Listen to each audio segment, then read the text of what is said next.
오늘 마태복음 네. 8장 11절부터 할 예, 차례죠? 11절부터입니다. 11절부터.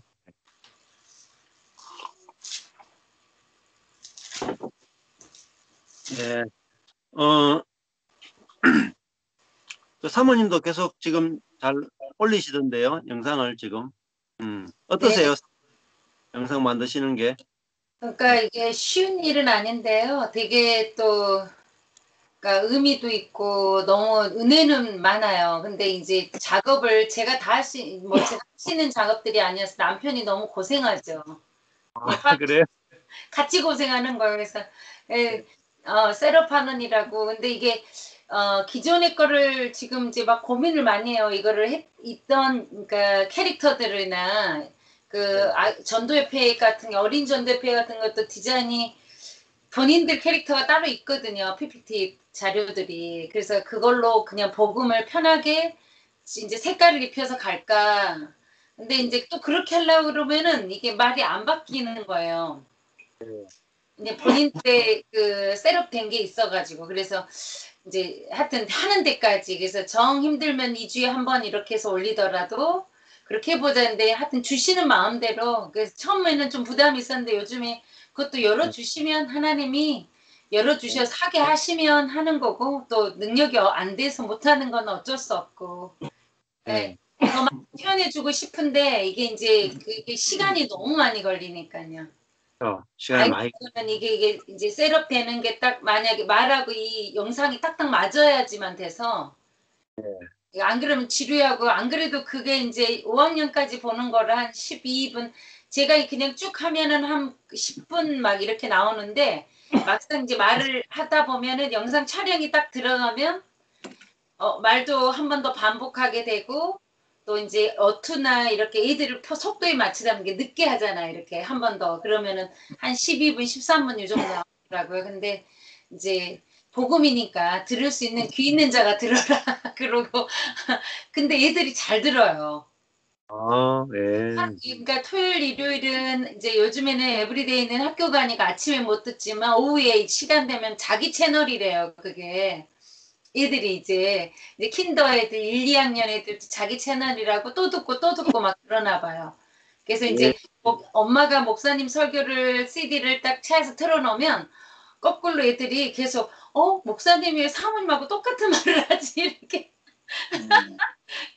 순서를 모르니까 지가 들은 설교가 먼저인 줄 알고 자꾸 엄마 목사님이 사모님하고 똑같은 말을 한다고. 그래가지고 그걸 이제 알아듣는단 말이에요, 사실은. 예, 들린다는 거죠. 네, 그렇죠. 네. 그러니까 애들이 빨리 훨씬 습득력이 이게 이제 어른들처럼 가리거나 판단하는 게 없으니까 들은 대로 듣는다는 거 봐요.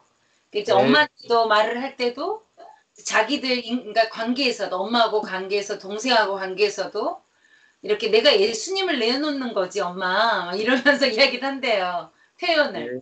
애들이 너무 귀한 거예요. 그래서 내가 한 게 아니지 엄마 막 이럴 때는 예수님이 나온 거지 막 이렇게 말을 한다면서 또 집사님들 말씀하시니까 또 그 듣는 재미로 또 하나님 은혜가 이렇게 흘러가구나. 그래서 이제 의미 있는 시간들인데 영상 만드는 시간이 너무 오래 걸리니까요. 그렇죠. 예. 너무 이제 저는 지난번에 강사모님이 하신 그 설교를 잠깐 들었는데, 네. 천국은 진주 장사가 깊은 바다에서 진주를 발견한 것과 같다라고 하는 그 메시지를 들었는데, 어린아이 설교에 상당히 깊은 내용을 얘기하시더라고요. 그러면서 진주가 깊은 바다에 있는데 그 바다는 뭘까 그렇게 질문을 하시면서 바다는 죽음이라고 얘기를 하면서 그 죽음에 있는 그 속에서 귀한 그 예수님이 죽으시고 그 다음에 부활하신 그 참 의미가 이 짧은 진주 장사가 진주를 찾는 것 속에서 있다고 하면서 이게 전 목사님이 얘기했을 때 그 전에 바다라고 하는 것은 죽음이다라고 하는 그 메시지를 그 어린이 설교에도 거기에 적용하시고 하는 걸 봐서 야 이거 상당히 깊은 내용까지 아이들한테 전달하시는구나 하고 생각을 했어요. 예, 저는 참 그 부분이 저에게는 참 깊은 건데 아이들한테도 이런 메시지를 전할 수 있네 하고 생각을 했어요.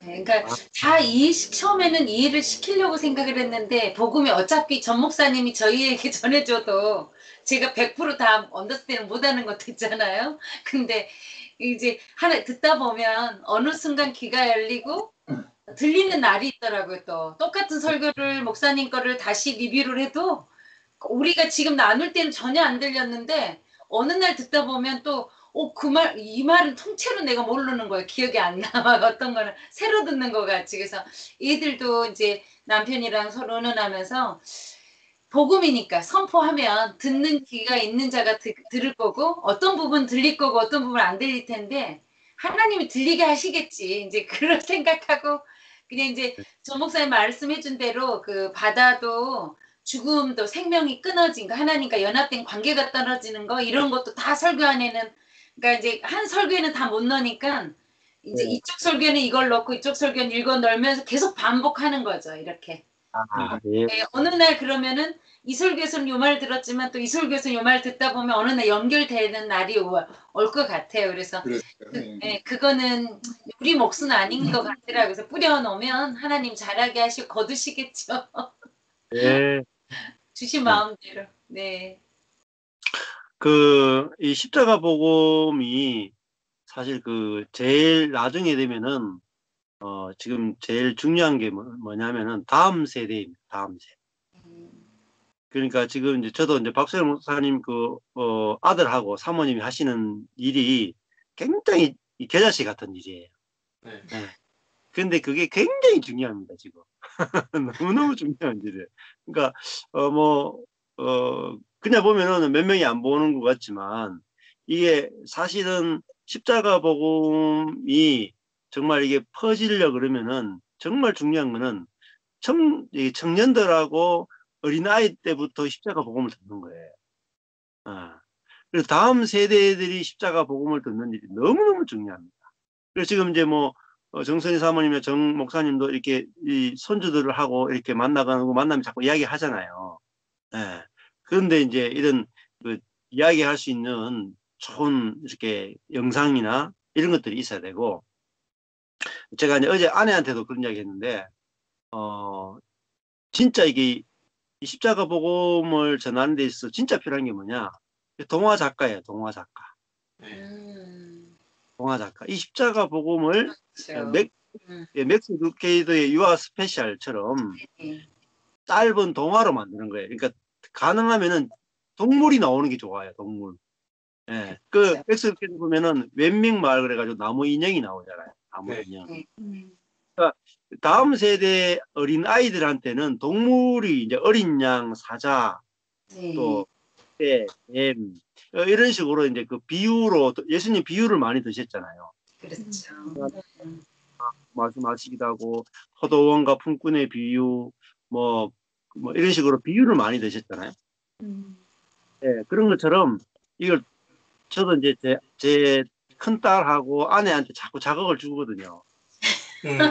거기서 하나 글을 쓰면 우리는 좀 쓰잘데없는 일들을 좀 줄이고 복음 동화를 쓰는 거. 복음 동화를 쓰는 거. 제가 했던 설교들 가운데서 인사이트를 얻어서 복음 동화를 만들 수 있는 게 많아요. 예화라든지 내용도 그렇고. 근데 이거를 제가 할 수도 있는데 저는 아직까지 그만큼 이제 것들은 좀 저보다는 좀 이렇게 언어를 잘 쓰는 사람이 좀 더 하면 좋겠죠. 그래서 이제 그 영역은 좀 맡겨놓고 있거든요. 그래서 우리 딸이 글을 좀 쓸 재주가 있으니까 언제 좀 이렇게 대학 들어가면은 동화를 좀 써보라고 이제 좀 이야기할 생각이거든요. 예. 그러면 그 동화가 있으면은 이 동화는 엄청나게 오래 기억되거든요. 안 그렇겠습니까? 어린아이들에게 같은 동화를 반복해서 계속 보게 하고 들려주면 애들에게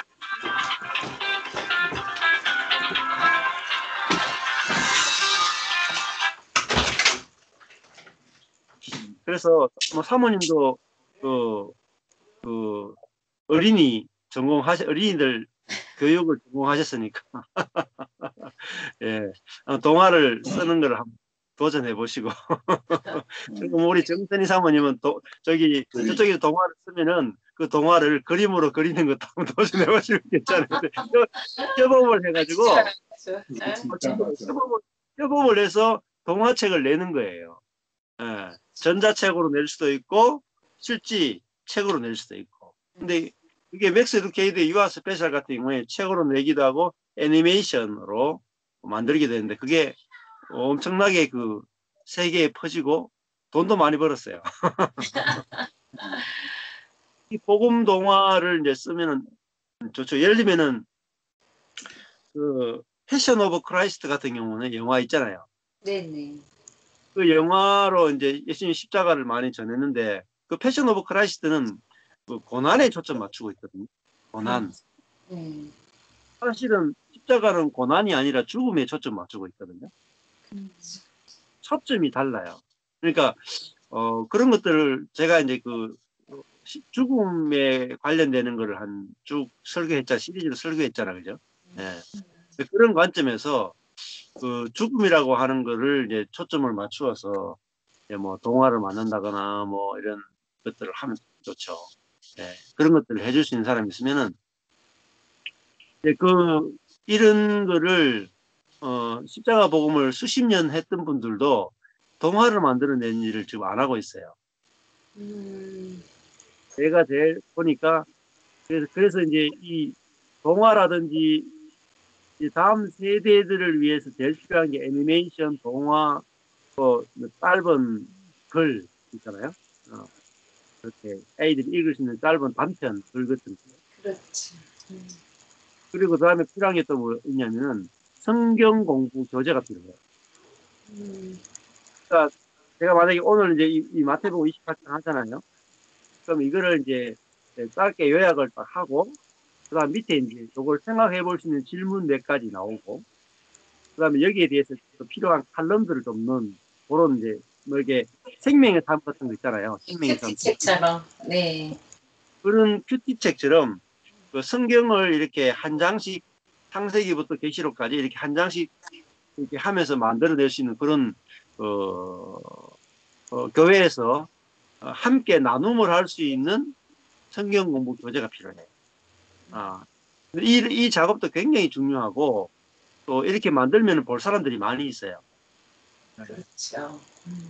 교회들마다 정말 필요한 게 성경을 한 장씩 그 은혜적 관점에서 짧게 설명해주고 은혜적 관점에서 질문해주고 그걸 또 좋은 칼럼처럼 이렇게 좀 글이 들어갈 수 있는 이런 것들을 창세기부터 이렇게 쭉쭉쭉 만들어 나가면은 이걸 필요로 하는 교회 굉장히 많이 해요. 그래서 이제 우리 그 박수 목사님 그 아들 신학 공부하고 있잖아요. 이제 아직 안 했고 이제 해야죠. 예. 예. 네. 그 이런 쪽으로 하면은 진짜 앞으로 할 일이 너무 많아요. 이번 우리 금요일 팀이 지금 사실은 마태복음 13장을 이제 지금 따로 교재는 안 만들었지만 그렇게 지금 소모임을 그렇게 하고 있잖아요, 현재. 예, 네. 예. 원래는 네. 주일 설교를 가지고 있었는데 요번에는 이제 좀 너무 초신자들이 오래가지고 일단 처음에 그 마태복음 13장의 그 천국 비유가 너무 깊게 들어와서 그래서 엄마하고 얘하고 지금 다 같이 듣거든요, 저희가. 예, 예. 그래서 이제 집사님들이 그래서 CD를 다시 돌리는 게 본인도 금요일 날 지금 이제 모임 참여하려니까 말씀을 들어야 리뷰를 하려고 다시 트는 거고 이들이 이제 저희는 이제 주일 학교는 계속 이제 주중에 한 번씩 나가니까 주일에 나가니까 애들이 먼저 듣고 엄마한테 이야기를 해주는 거예요, 거꾸로. 이제 그게 이렇게 교재로 만들어지면 목사님 말씀처럼 아주 중요하게 되겠네요. 지금 계속 그렇게 질문하고 나누고 이거거든요. 예, 그렇죠. 예. 예. 근데 그런 것들이 이제 저도 이제 유튜브에 이렇게 올려놓는 이유가 네. 이게 이제 이렇게 해놔야지 그 동시적으로 수많은 사람들이 도움을 받을 수 있거든요. 그렇죠. 제가 몇 개월치는 그거를 했었어요. 예. 왜냐하면 소그룹 모임, 교회에서 소그룹 모임 하던 것을 해서 그 설교를 가지고 예. 배경, 그 다음에 질문, 또 거기 퀘스천, 뭔가 서로 나눌 수 있는 퀘스천들을 해서 한 10개 정도는 만들었을까요? 그때도 제가 그 생각을 하면서 야, 이거 계속 하면 참 좋겠다. 그 생각을 했는데 또 막 하다가 10개 정도인가 아마 했을 거예요. 예. 그렇죠. 이게 이제 그 할 수 있는 복음, 우리가 듣는 십자가 복음 가지고 할 수 있는 해야 되는 사역들이 참 많거든요. 그러니까요. 예. 이거 이제 뭐 감동받는 사람들이 하는 거죠. 예.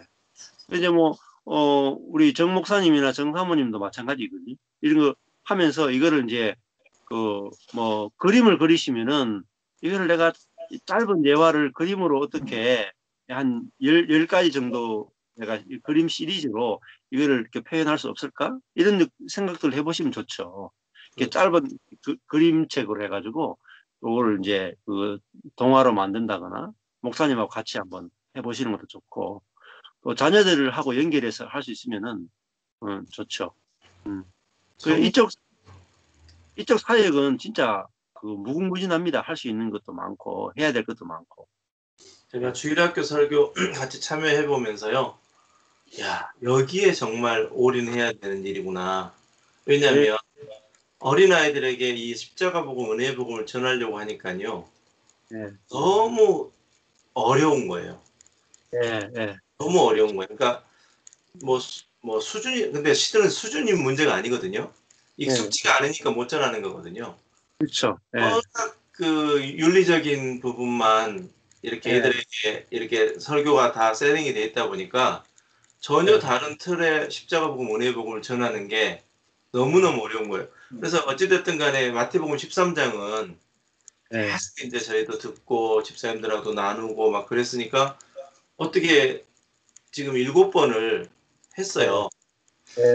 다음부터는 14장이 이제 세례요한 이야기인데 이걸 어떻게 풀어야 되지?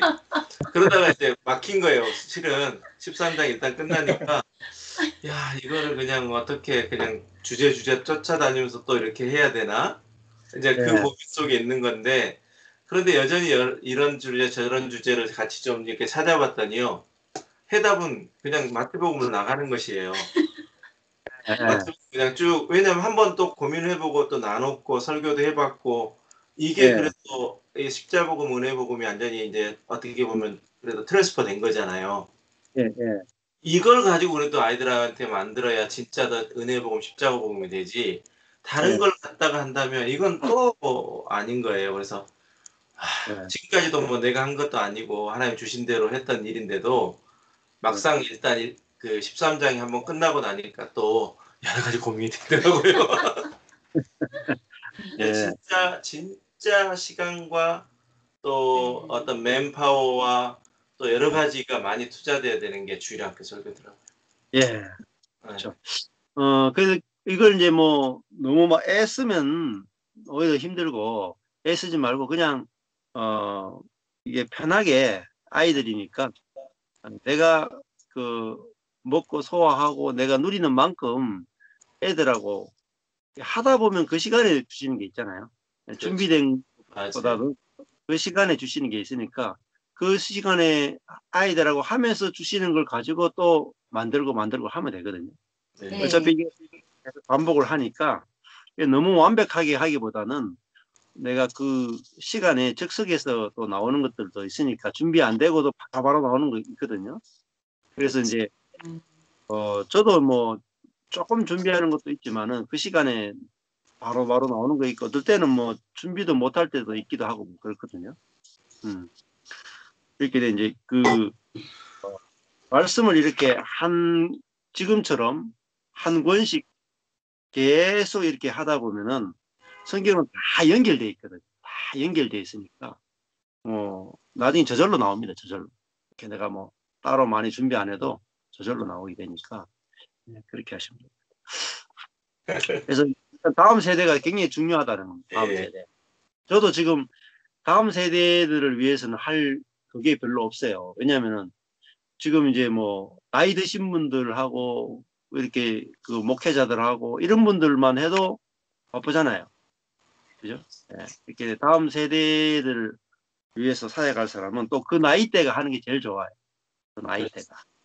또 그쪽 전공을 하신 분들이 하는 게 또 쉽고. 그래서 이제 그런 감동을 받으시는 분들이 하시면 참 좋고. 네, 그럼 오늘은 그 28장 11절부터 마태복음 이제 끝부분 다 정리를 좀 하면 좋겠다 싶습니다. 네. 여자들이 갈 때 파수꾼 중 몇이 성에 들어가 모든 된 일을 대상장들에게 고했다. 여자들이 이제 그 부활하신 예수님을 만나고 이제 그 형제들 예수님의 제자들을 만나러 가는데 파수꾼들이 이제 그 천사가 나타나 가지고 완전히 기겁을 하고 완전히 얼어버렸죠. 그들이 이제 본 것을 또 대제사장들에게 고하게 되고 예수님의 그 시체가 사라지잖아요. 모여 의논을 하게 됩니다. 그러니까 이제 이 대제사장들하고 장로들이 군병들에게 돈을 많이 주었다 그래요. 그러면서 이제 꾸며내는 거죠. 왜냐하면 이게 또 부활했다는 소문이 들면은 또 다시 또 이게 큰 밀란이 일어날 수 있기 때문에 가로되 너희는 말하기를 그의 제자들이 밤에 와서 우리가 잘 때에 그를 도둑질하여 갔다고 말해라. 거짓말을 시키죠. 근데 결국 마태복음도 그렇고 다른 복음서도 보면은 제자들은 어떻습니까? 다 톡겠죠. 이 용기도 없고 또 죽은 예수 그 시체를 들고 가서 부활했다고 말할 만큼의 용기도 없는 인간들이. 그렇죠? 예수님을 만나러 간 사람은 여자들이죠. 그러니까 여자들이 갔다는 말은 그들이 뭐 그 문을 열 수도 없고 또 문을 열고 예수님을 이렇게 옮겨가고 예수님 부활했다고 말할 수도 없어요. 왜냐하면은 여자들이 예수님 부활했다는 말을 해봤자 여자들은 증인이 안 돼요. 증인이. 그렇죠? 증인의 혈육이 없어요. 그러니까 그럼에도 불구하고 28장은 이 마태복음은 여자들을 첫 증인으로 내세운다는 거죠. 이게 이제 굉장히 그 성경이 인위적으로 누가 일부러 이렇게 만들어낸 책이 아니라는 거죠. 이걸 간접 증명이라고 그래요. 간접 증명. 제가 말씀드렸죠. 부활에 대한 간접 증명. 이 간접 증명이야말로 얼마나 확실한가 하는 것이 있죠. 증인이 될 수 없는 여자들을 증인으로 내세웠다는 것이야말로 예수의 부활이 얼마나 확실한가를 보여주는 굉장히 중요한 증거라고 볼 수 있습니다. 법정에서 내세울 수 있는 굉장히 중요한 논리적 증거가 되는 거죠. 자, 제자들이 와서 도둑질하여 갔다. 이걸 성경은 반대하고 있습니다. 왜냐하면 제자들이 다 도망갔다라고 이야기하고 그러면서 여자들을 증인으로 내세우기 때문에 이게 말이 안 된다는 거죠. 만일 이 말이 총독에게 들리면 어떻게 되느냐? 그러면은 이 제자들이 예수의 시체를 가지고 도둑질해 갔으면은 병정들이 못 지킨 거잖아요. 그죠? 못 지킨 거니까 원래 자기들이 목숨을 내놔야 된단 말이에요. 자기들이 처벌을 받기 때문에 절대로 이렇게 거짓말을 못 해요. 안 그렇겠습니까? 자기들이 도둑질 당했다.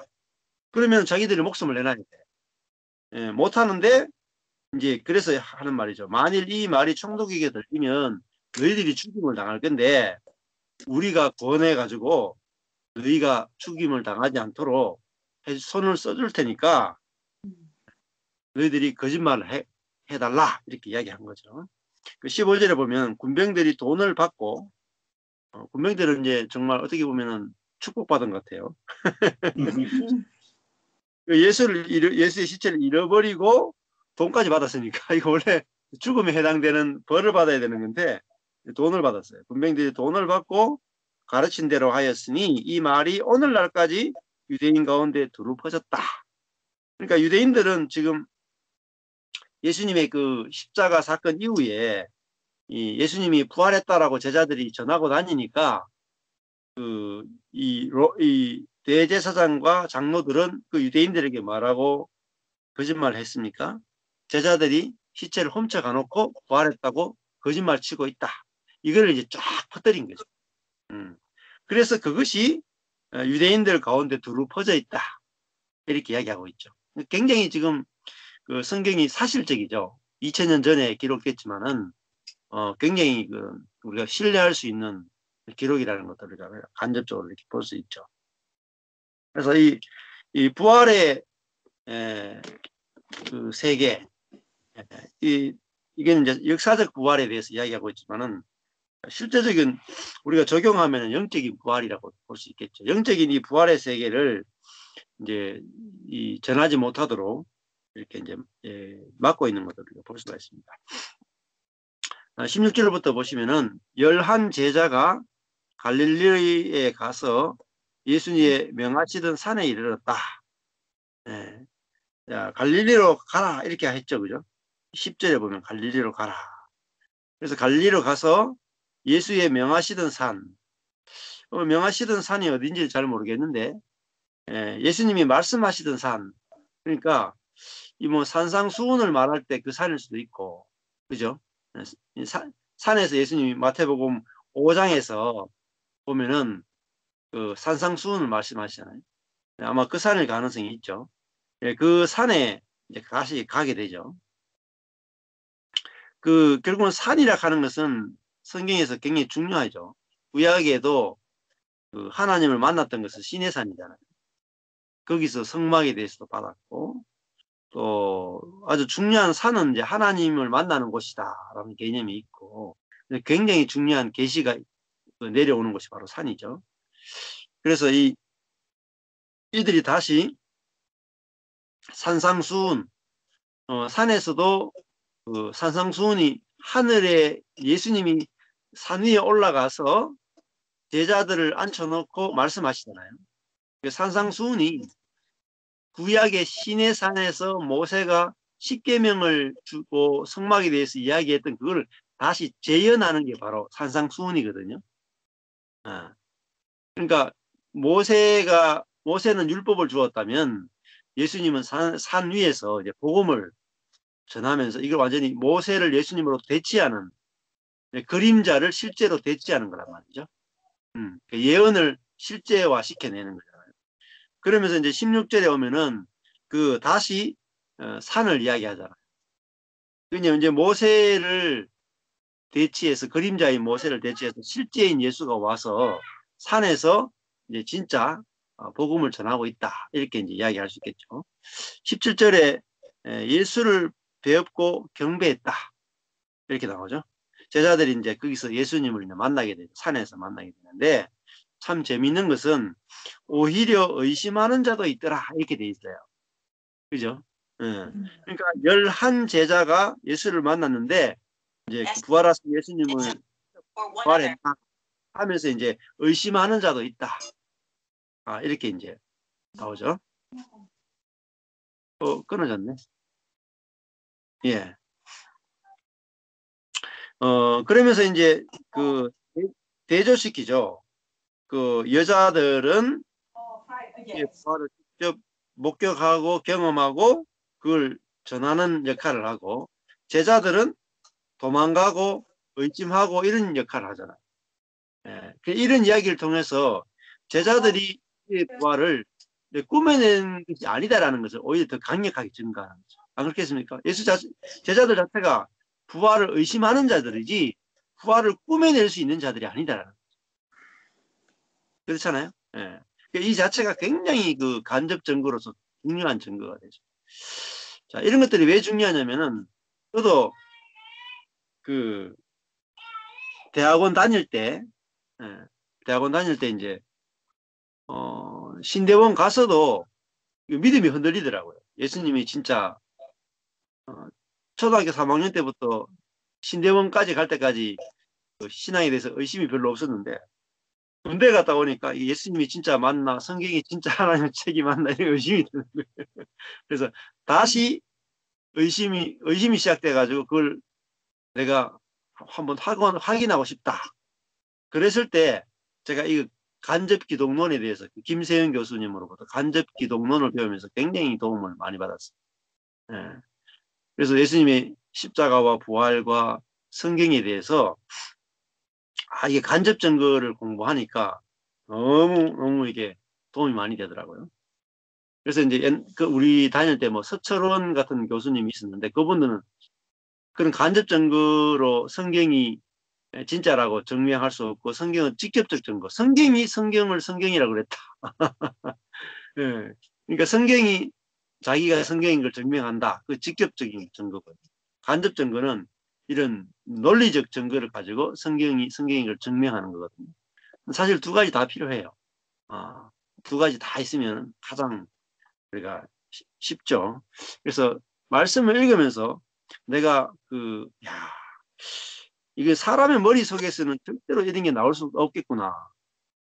사람의 생각으로는 절대 복음을 만들어낼 수 없구나. 이게 이제 직접적 증거가 돼요. 안 그렇겠습니까? 성경을 읽었는데 이거는 인간 머릿속에서 절대 나올 수 없는 거다. 그런 생각이 들면은 하나님의 말씀이라고 해요. 인정이 돼요. 불복이 돼요. 그게 직접적 증거고 간접적 증거는 지금 제가 말씀드린 것처럼 꾸며내지 않았다는 성경은 오늘도 이렇게 쭉 읽어보면은 이게 낸 것이 아니구나. 꾸며냈다면은 제자들이 자기를 미화시킬 거 아니에요. 안 그렇겠습니까? 마태가 12제자에 들어가잖아요. 그죠? 그러면은 자기가 제자라면은 자기에 대해서 기록할 때 좋은 걸 기록하겠습니까? 나쁜 걸 기록하겠습니까? 좋은 거. 예, 사람은 자기 자신에 대해서 좋은 거를 기록하게 돼 있어요. 꾸며낸다면. 근데 제자들이 사고 치는 것만 계속 기록하잖아요. 마태, 마가, 누가, 요한 읽어보면은 제자들이 계속 사고 치는 것만 기록해요. 그 말은 이 마태나 마가나 누가나 요한이 이 제자들이 사고 치는 걸 기록한다는 말은 꾸며낸 것이 이야기가 아니다라는 강력한 증거가 됩니다. 안 그렇겠습니까? 제가 만약에 예수님을 만나지도 않았는데 만났다고 하려면은 저 자신에 대해서 굉장히 미화시켜 내겠죠. 그런데 이제 그렇지 않고 오히려 마가복음 같은 경우에는 가장 심각하거든요. 예, 베드로를 완전히 그냥 다 기록하고 있어요. 예, 그런 것들이 성경이 정말 꾸며낸 책이 아니라고 하는 아주 강력한 증거가 됩니다. 특별히 이제 마가복음 같은 경우는 베드로의 제자인 마가가 기록하잖아요. 베드로로부터 직접 들은 걸 기록하거든요. 예, 그런데 베드로로부터 들었는데 베드로 자신의 사고친 이야기만 계속 이야기했다는 거죠. 예, 그만큼 성경은 진실되다. 이렇게 알 수 있죠. 자, 그러면은 오늘 이제 중요한 이야기는 18절부터가 이제 아주 우리가 중요한 이야기죠. 예수께서 나와 일러 가라사대 하늘과 땅의 모든 권세를 내게 주셨다. 그래서 이제 조금 전에 제가 말씀드린 직접 증거와 간접 증거를 가지고 우리 다음 세대의 청소년이나 청년들에게 이 설교해주면 굉장히 좋아요. 특강이나 이런 것들을 해주면은 이런 것들을 주기적으로 이야기해주면은 우리 젊은 세대들은 합리적이잖아요. 논리적으로. 그러니까 애들이 진짜 논리적으로 생각할 수 있는 제일 중요한 게 됩니다. 그러니까 뭐 기독교 성경이 진짜인가 예수님의 부활이 진짜인가 이게 논리적으로 설명하는 책들이 많거든요. 그런데 좀 읽어보면은 좀 어떻게 되겠노? 강력하지를 못한 게 많아요. 그래서 그런 그것보다는 조금 전에 제가 말씀드린 직접 증거, 간접 증거 이걸 가지고 이야기하는 것이 훨씬 더 좋고 간접 증거 가운데 이제 조금 더 예를 들면은 예수님이 요아킴 예레미야스의 신약이라고 하는 책을 보면은 그런 간접 증거에 대해서 나와요. 그러니까 예수님이 하나님을 부를 때 아빠라고 불렀죠. 아빠라고 부른 그 아빠라고 하는 단어가 이 예수님 당시의 유대인들의 문헌에서는 하나님을 개인적으로 아빠라고 부른 문헌이 없어요. 동시대의 문헌들 가운데. 문헌을 공부해 본 사람들이. 그래서 하나님을 아빠라고 개인적으로 아빠라고 부른 사람은 예수님이 유일합니다. 당시의 유대인들의 어떤 뭐 탈무드 이런 거 있잖아요. 예. 그런 모든 책을 다 뒤져봤을 때 하나님을 개인적으로 아빠라고 부른 분은 예수님이 유일해요. 그 말은 꾸며내지 않았다는 거죠. 꾸며내지 않았다. 아주 강력한 증거가 되죠.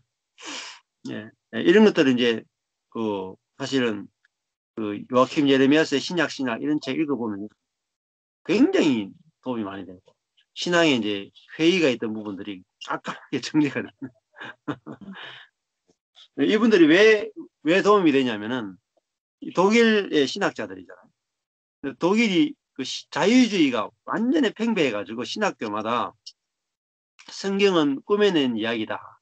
또 문서설 이런 것들이 막 퍼지고 불투만에 성경에 신화가 많이 덧칠해 있다. 신화를 빼야지 진짜 만날 수 있다. 이런 이야기들이 독일 신학계를 이렇게 막 완전히 장악하고 있을 때 이런 요아킴 예레미야서나 그런 분들이 성경이 하나님의 말씀이라고 하는 간접적인 증거들을 찾아내 가지고 반박을 해요. 아주 자유주의 신학자들과 이렇게 대결을 하면서 논쟁을 통해서 성경이 하나님의 말씀이라고 하는 그런 증거들을 아주 논리적으로 아주 강력하게 만들어내거든요.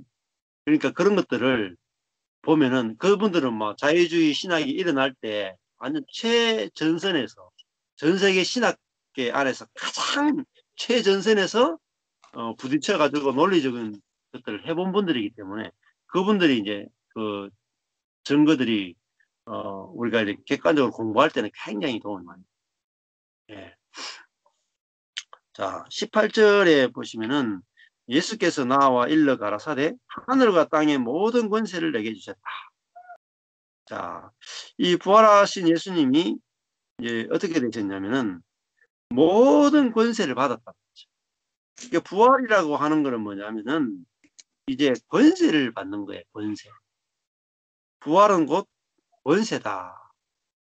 권세를 하늘과 땅의 권세를 받았다는 말은 하늘과 땅을 통치할 수 있다는 통치. 예. 자, 이 통치하는 권세를 받은 거죠.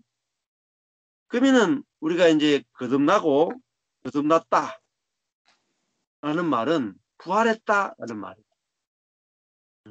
이번에도 이제 한 집사님이 그렇게 저한테 말씀하시더라고요. 제가 유튜브에 올리는 말씀을 계속 이제 몇 년 들으니까 몇 년 들은 결과 깨닫게 된 거가 뭐냐면은 나는 거듭나지 않았네. 이걸 깨닫게 됐다. 거듭났다고 생각하고 지금까지 살아왔는데 말씀을 쫙 들어보니까 거듭나지 않았네. 이걸 깨달았대요. 그래서 제가 말씀드렸죠. 거듭나지 않았네를 깨닫는 게 그게 거듭나는 거다. 예. 그러니까 이게 거듭난다는 게 진짜 뭔지 정확하게 이제 보는 게 그죠. 그 거듭나는 게 뭐냐면은 죽고 다시 나는 게 거듭나는 거잖아요. 십자가에 죽고 다시 나는 거. 그러니까 부활을 말합니다. 거듭나는 것 자체가 부활을 말이죠. 그 부활은 뭐냐? 권세를 가지는 거예요. 권세. 예.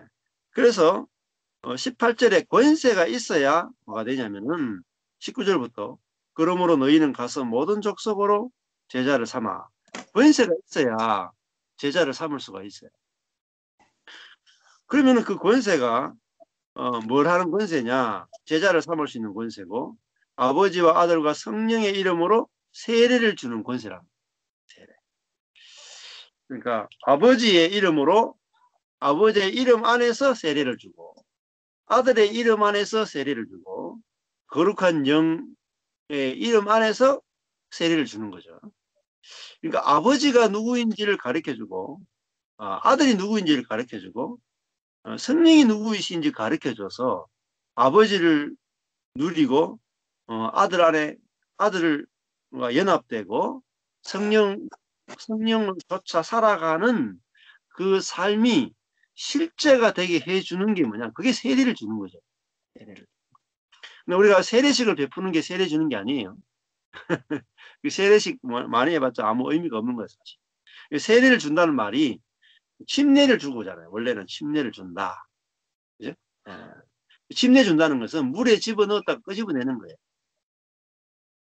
물에 집어넣는 게 뭡니까? 아버지의 이름으로 물에 집어넣고 아들의 이름으로 물에 집어넣고 성령의 이름으로 물에 집어넣는 거잖아요. 그 물은 조금 전에 시작할 때 말씀드린 것처럼 사망이다. 물에 집어넣는 건 옛사람을 물에 집어넣어가 죽여버리죠. 잠수시켜. 죽이고 다시 올릴 때 그는 부활을 한 거예요. 사망에서 나오는 거죠. 사망에서 나오는 거. 그게 세례의 의미입니다. 죽고 완전히 다른 존재로 살아나는 거. 그게 세례죠.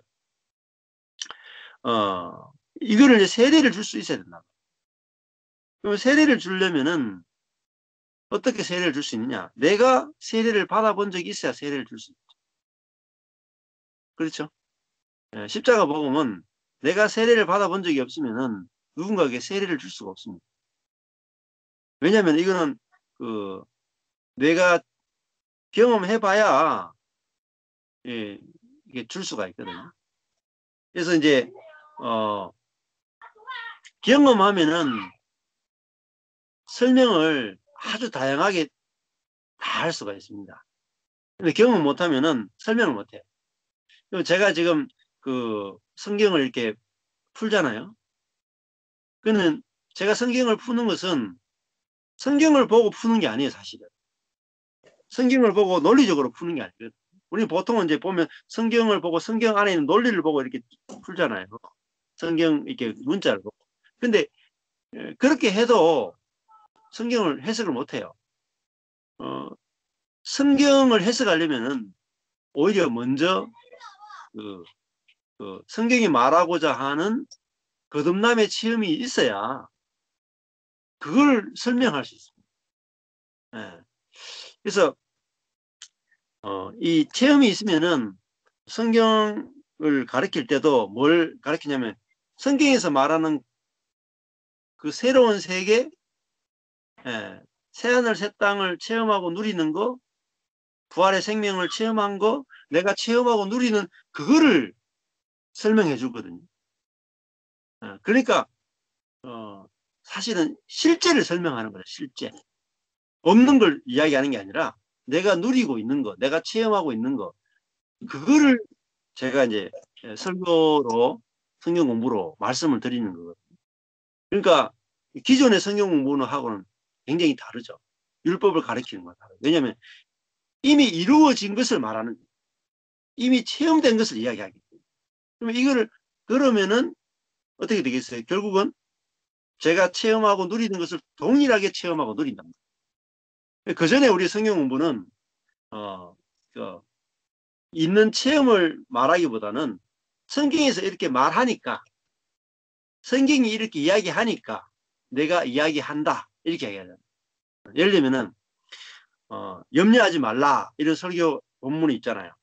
염려하지 말라. 아무것도 염려하지 말고 너희는 오직 기도와 간구로 너희를 구할 것을 감사함으로 하나님께 아뢰라.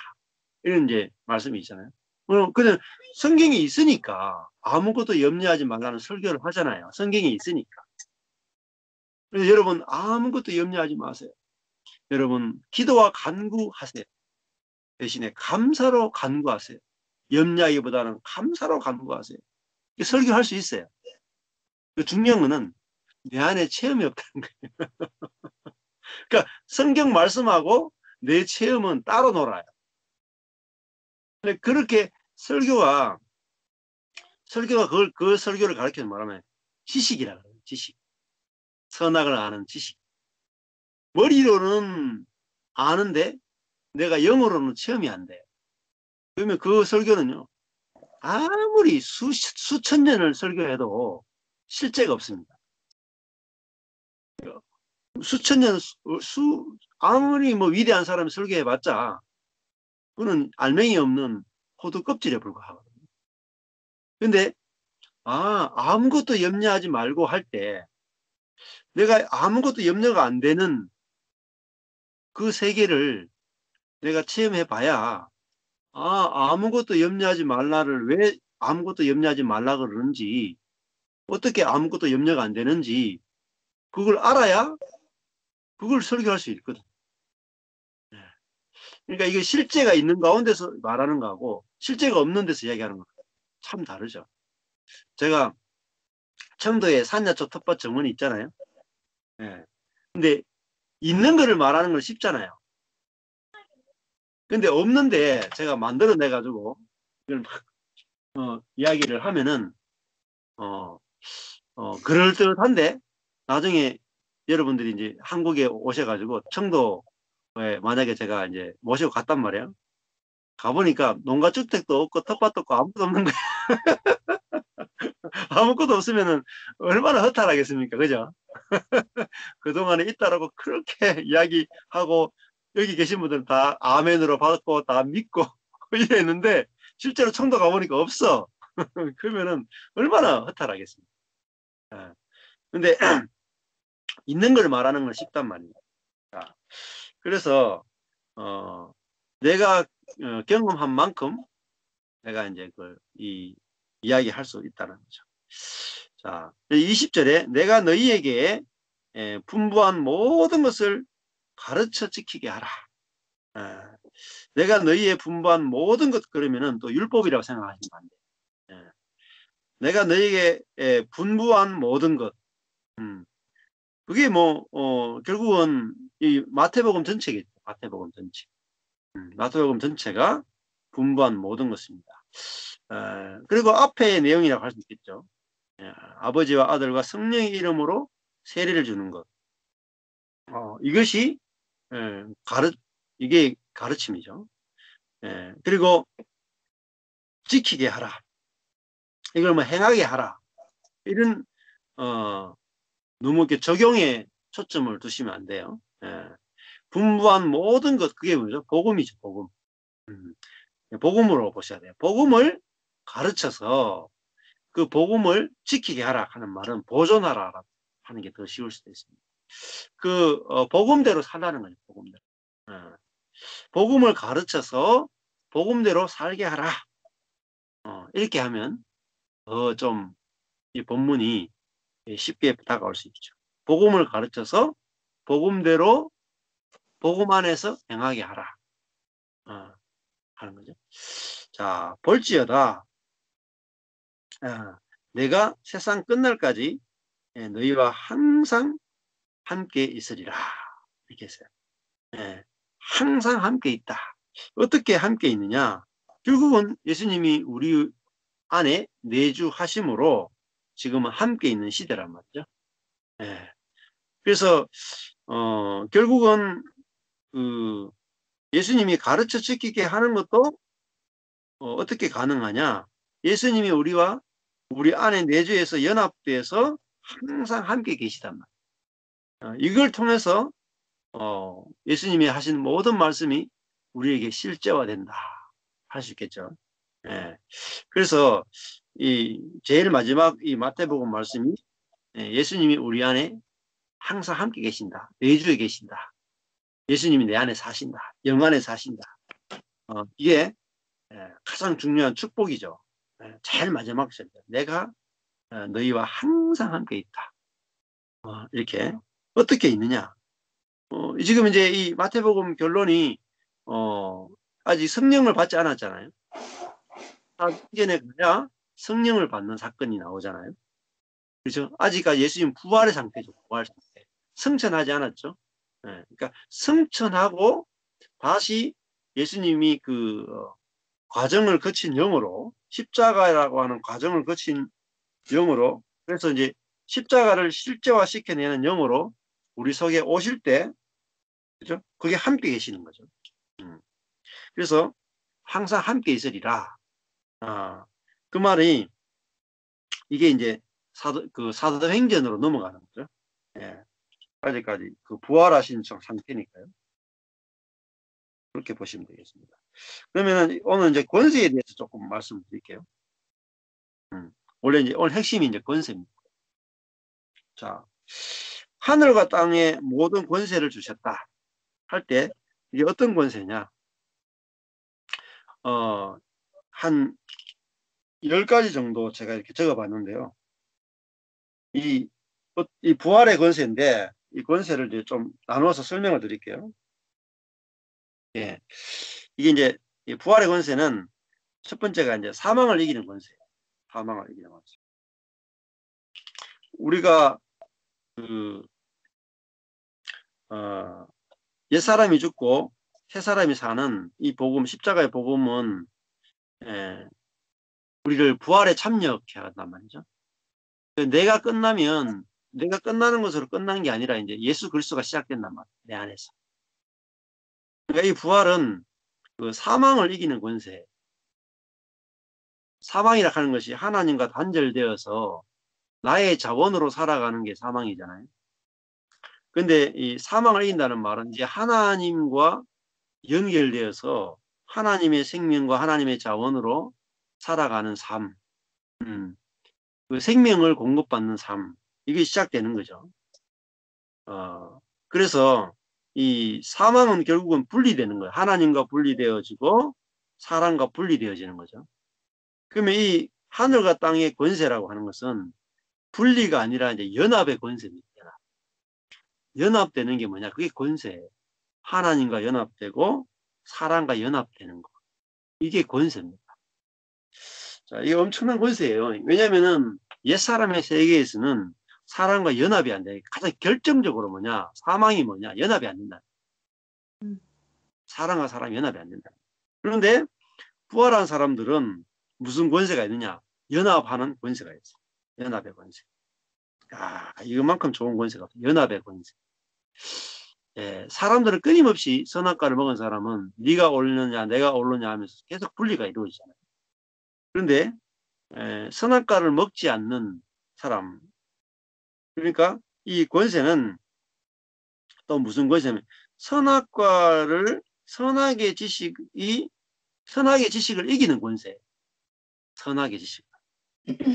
선악의 지식을 이겨야 또 선악의 지식이 나오더라도 개의치 않는 뭐 선악의 지식이 나올 수 있지. 이것도 이기는 거예요. 또 선악의 지식이 안 나오는 것도 이기는 겁니다. 두 가지 이긴다는 게 두 가지. 선악의 지식이 안 나오는 것도 선악의 지식을 이기는 것이고 선악의 지식이 나와도 아이고 뭐 내 옛사람 속에 선악의 지식이 나오지 하고 그걸 그냥 패스하는 것도 선악의 지식을 이기는 거예요. 이기는 거 두 가지를 이기는 겁니다. 한 가지로만 생각하면 안 돼. 예. 그래서 내 안에서 선악의 지식이 나옴에도 불구하고 이건 내 몸에서 나왔는 거네 하는 것도 이기는 것이고 또 몸에서 선악의 지식이 안 나오고 영이 몸을 통치하는 것도 선악의 지식을 이기는 거예요. 두 가지 다 아셔야 돼요. 두 가지가 다 이기는 거예요. 자, 그래서 이제 워치만니의 책을 보면은 이기는 생명 그렇죠. 이기는 생명이라는 책이 있습니다. 제가 소개해드렸잖아요. 그 책이 뭐냐면 이기는 권세. 뭘 이깁니까? 몸을 이기는 권세죠. 이게 다. 결국은 이 권세는 선악을 이긴다 하는 것도 다르면 몸을 이기는 권세죠.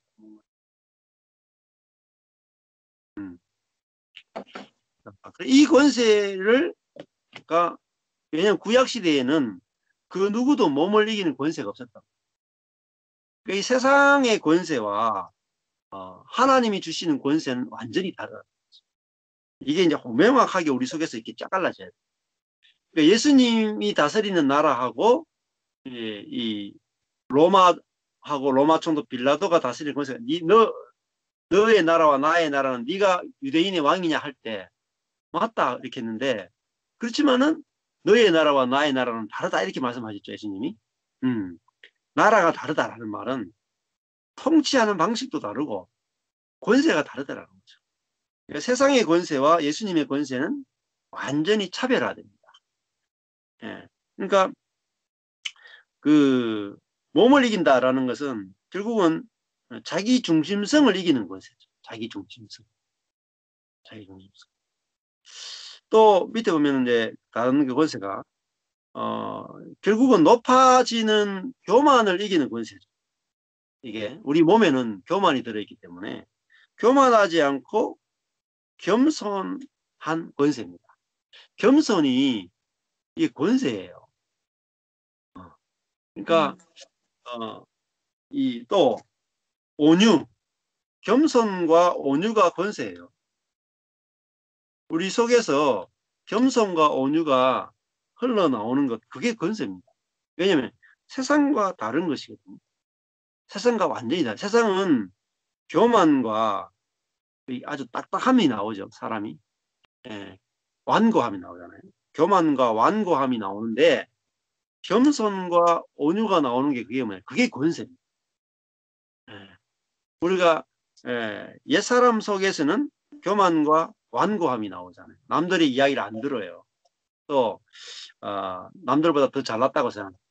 교만과 완고함이 나오는 게 아니라 남의 말을 너무나 잘 듣고 또 잘 받아들이고 부드럽고 이게 권세예요. 이런 겸손하고 온유한 사람을 만나면은 진짜 권세가 느껴져요. 진짜 권세가. 십자가 복음으로 자아가 파쇄된 사람을 만나보면은 권세가 느껴져요. 무슨 권세냐면 나하고 다르네 이렇게 나하고 다르네. 이게 우리가 뭐 예를 들면 내가 가난한데 부자를 탁 만나면은 나하고 다르네, 돈이 많네, 이 권세가 느껴지잖아요. 그처럼 나는 교만하고 완고하고 막 고집도 세고 막 이런데 뭐 교만한 것이 하나도 없고 또 다른 사람 이야기를 너무나 이렇게 듣고 이런 사람 보면은 나하고 다르구나 하면서 이제 권세가 느껴진단 말이에요. 이게 진짜 권세죠. 그래서 낮아지는 권세, 이 진짜 권세죠. 자, 얼마나 강력한 권세냐. 높아지는 거는 뭐 누구나 다 할 수 있잖아요. 근데 그 부부가 이렇게 만나면서도 자기를 낮출 수 있는 거, 이거 진짜 권세거든요. 안 되잖아요. 노력으로. 자기를 낮출 수 있는 권세. 형제와 형제가 만났을 때, 사람과 사람이 만났을 때, 내가 내 자신을 그 형제보다 나를 낮출 수 있는 것. 이게 권세죠. 이거는 우리 안에 예수가 없으면은 이 권세가 나올 수가 없죠. 항상 높아지려고 하는 것이 우리 몸에 있기 때문에 낮추는 것은 이 권세가 없이 낮출 수가 없어요. 그러니까 자기를 낮출 수 있으면 문제가 안 생기잖아요. 부부관계. 무슨 문제가 생기겠습니까? 안 그랬어요? 자기를 낮출 수 있으면 부부지간에 문제가 하나도 안 생깁니다. 싸울 일이 없죠. 안 그렇습니까? 그럼 천국인 거죠. 근데 낮출 수 있는 권세가 없기 때문에 맨날 싸워.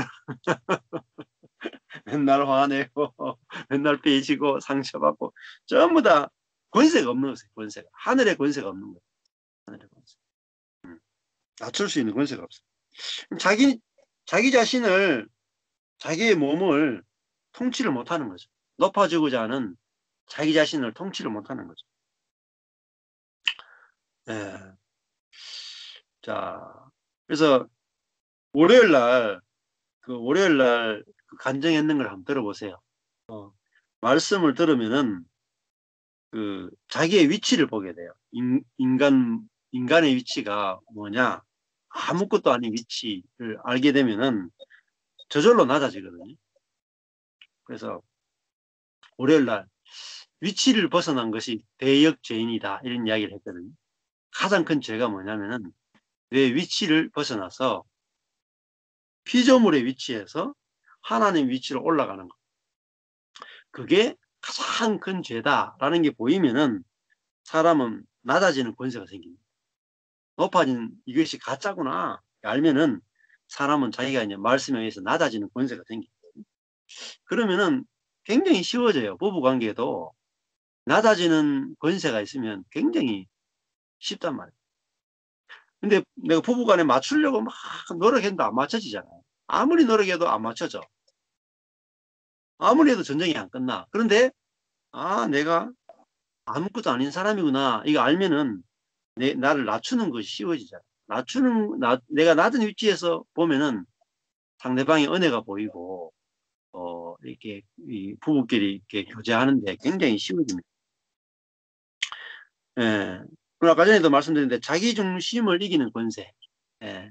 결국은 우리 몸에는 자기 중심성이 있는데, 그래서 우리는 항상 몸의 영향을 받아서 몸이 생각을 지배하면 자기중심적 생각이 계속 돌아가요. 또 몸이 감정을 지배하면 자기중심적으로 모든 감정이 막 움직여요. 그렇잖아요. 그래서 감정이 자꾸 이렇게 막 기복이 심하고 짜증이 나고 화가 나고 이런 분노가 나는 이유가 몸의 자기중심성의 지배를 받는 감정 상태이기 때문에. 그리고 의지도 우리 몸의 지배를 받으니까 의지가 너무 약해요. 뭐 하겠다 그러고 못 하잖아요. 하겠다 그러고 못하는 이유가 결심은 강한데 못해. 예수님의 제자들 보면은 막 결심은 막 하늘 끝까지 올라갈 것 같은데 어떤 문제를 만나면은 확 돌아서 버리죠. 근데 그러니까 그 몸을 이기는 권세가 없다라는 거죠. 자기 중심성을 갖고 있는 몸을 이기는 권세가 없다라는 거죠. 근데 내가 아무것도 아닙니다 하면은 오히려 성령이 내 의지를 통치하십니다. 그러면 뭐가 나오냐면은 절제가 나오고 충성이 나와요. 충성. 나는 의지가 없습니다 하는데 그 일을 계속할 수 있는 권세가 생겨요. 충성할 수 있는 권세가 생겨요. 자, 그 다음에 또 상처받지 않는 권세가 생기죠. 상처를 안 받아. 왜냐하면은 이게 하늘의 권세죠. 내가 아무것도 아닌 걸 알기 때문에. 또 사람은 다 똑같다. 모든 사람은 다 옛사람을 갖고 있다. 모든 사람은 선하게 물든 몸을 갖고 있다. 이걸 알게 되면 상처를 받지 않아요. 이게 권세입니다. 상처받는 게 그게 뭐냐? 권세가 없는 거죠. 안 그랬어요. 우리가 뭐 무장을, 에베소서 보면은 영적인 무장을 딱 하면은 어때요? 불화살이 와도 상처를 안 받죠. 근데 이제 내가 이 복음으로 무장 안 돼 있으면은 남들이 내한테 선하게 말을 탁 하면 다 상처를 입니다. 그래서 우리가 복음을 알게 되면은 상처를 받지 않는 권세가 있어요. 저런 말 들어도 어떻게 상처를 안 받나? 저런 말 들어도 어떻게 저 사람을 미워하지 않느냐? 이게 권세죠. 미워하지 않는 권세, 상처받지 않는 권세, 이런 권세가 생깁니다. 또 결국 복음을 알게 되고 우리가 거듭나게 되면은 오늘 하루를 살 수 있는 권세가 생깁니다. 오늘 하루. 현재를 살 수 있는 권세가. 과거와 미래로부터 해방되어서 과거에 붙들리거나 미래의 염려에 사로잡히는 게 아니라 오늘 하루하루를 누리며 사는 권세가 생깁니다. 현재를 늘 살게 되죠. 미래를 생각하고 걱정하고 준비하는 게 아니라 오늘 하나님이 주신 다 이루어진 그 은혜를 먹고 사는 그 권세가 생깁니다. 어제 이제 그 사업하시는 분을 만났거든요. 그 커피 사업 공장을 하시는 젊은 장로님을 만났는데, 한 50 정도 된 장로님 만났는데, 아주 생각이 너무너무 기독교적인 생각을 하는 아주 괜찮은 장로님이에요. 근데 이분 사업을 자기 간증을 다 하시더라고요. 거의 1시간 정도. 근데 굉장히 감동을 많이 받았어요. 이분은 그 대학에서 강의 같은 거 하다가 재미가 없다 그러면서 이제 내가 다른 사람을 도울 수 있는 일을 뭔가 좀 했으면 좋겠다 싶어서 이분이 통번역을 했어요. 통번역. 통역을 했는데 하다가 통역을 여러 뭐 업체라든지 기업체 통역을 하다 보니까 그러다가 이제 뭘 만났냐면 그 커피 계통의 그 통번역을 하게 됐어요. 동시 통역을 하게 됐는데 그러다 보니까 커피에 대해서 공부를 해야 되잖아요. 공부를 하다 보니까 커피가 한국에서 엄청나게 유명하죠. 지금 요즘 커피가 엄청나게 막 한국에서 난리잖아요. 그런데 그 경쟁이 엄청 심해요. 레드 오션 경쟁이 너무너무 심한데 블루 오션이 뭐가 있느냐 보니까 그 경쟁하는 회사들이 서로 경쟁을 잘하도록 도와주는 것은 블루오션이에요. 경쟁하는데 뛰어들면은 레드오션인데, 각자 경쟁하는 회사들이 자기만의 독특한 독특성을 살려줄 수 있는 게 뭐가 있을까? 그러니까 다른 사람을 도와줄 수 있는 게 뭐가 있을까? 경쟁하는 것이 아니라 다른 사람을 도와줄 수 있는 게 뭔가 있을까? 이 기독교적 마인드가 있으니까 블루오션을 찾아내는 거예요. 그래가지고 모든 커피를 각 나라에서 커피를 가져와서 그걸 볶아가지고 자기만의 독특한 커피를 팔잖아요.